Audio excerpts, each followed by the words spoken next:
Yo, what's going on guys? Welcome back to another video, and in today's video I have some incredible settings to up your game. So heading straight into it, we're going to the controller tab. Now this obviously is for controller, not mouse and keyboard. Heading straight into the edit button layout, we are playing tactical. Now this all depends on the way you play. I play claw, which if you don't know, there's going to be a picture or a little clip on the screen.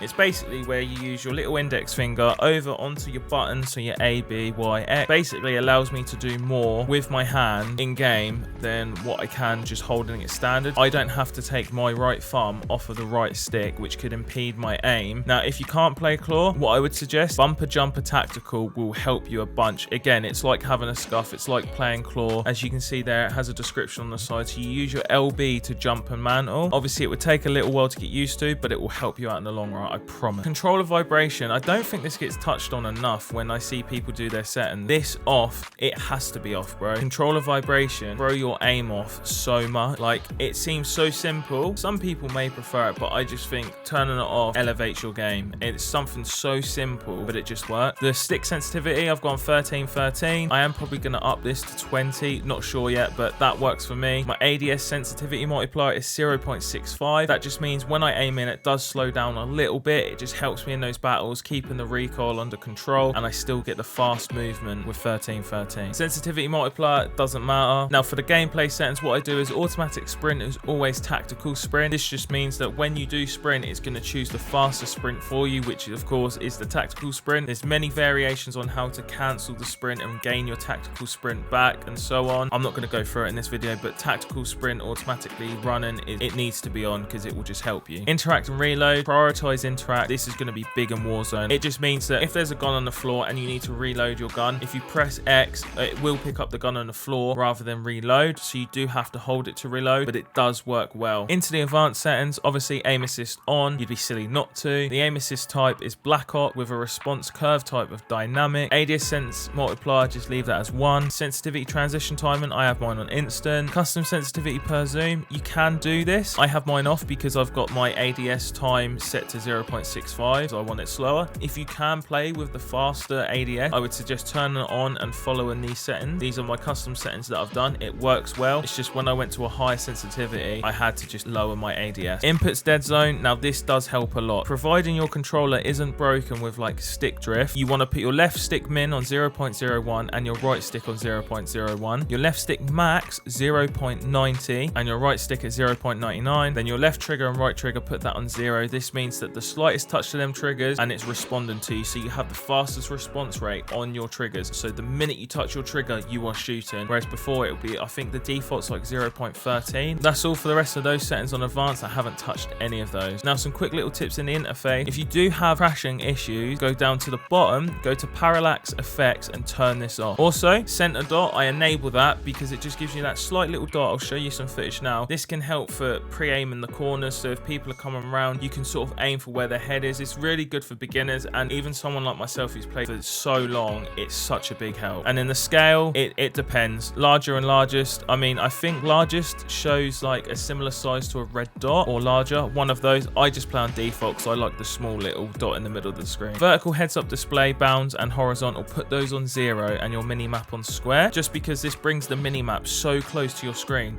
Therefore, you can see it without having to move too much. Obviously, it depends on your monitor size. So I roughly play on a 24-inch screen. This helps me a lot. It brings it in a bit, which means it's easier just to flick my eye up and I can read it. Then the color customization. You want to put color filter on filter 2. Then what you want to do is follow these settings here. Make sure you have these colors. This will make the whole map and players stand out and pop like crazy. I put team on green, put it on the brightest green. So I start off, I just put it on this one here, go to custom color and turn the saturation and brightness up. Same again for the enemy. This means the red will be nice and clear on the map. Then for the graphic settings, I play full screen borderless. This just helps me for if I want to stream or if I've got Discord open or whatever and I want to tab in and out. This stops the game from like closing down, minimizing. Custom frame rate limit is 365. Obviously, if you're streaming, you want your out of focus to be up about 60 to 100. This just probably 60 will be fine. This is just for when you're tabbed out of the game, it will still show the game in a watchable FPS. I do mess around with the texture resolution. What I've noticed is when you have it on high or normal, the game just has this stutter at the start of every game, and it lasts for like a minute to a minute and a half, which is just unplayable. I have mine on low or very low. Doesn't make much of a difference when you have got all the settings on. Obviously, as you can see on the picture, there will be some blurring as opposed to the right where it looks extra sharp. Overall, with all the settings that you have on, it does counterbalance it and it makes it look really good. Upscaling and sharpening, I don't use nvidia DLSS. You do get more frames with it, but it makes the game look worse. And if you're playing with a low texture, you need Fidelity FX CAS on. I have mine on 80%. You can go up to 100. I just don't like mine too sharp. And I'm just scrolling through these settings so you can see and copy these. Make sure you have screen space reflections, put it on high. This makes your gold, all your camos just pop and look good in the game. And then for the view tab, field of view, I have mine 120. I do sort of change it here and there, it just depends. What I will say is if you're playing controller with aim assist, anything from 105 upwards, you will start to lose your aim assist. It's still there, it's just not as strong. I have to have mine unaffected. Independent just looks too weird because it zooms right in. And it's pretty much it for this tab. Other than the camera section with the camera movement, I put mine down to 50%.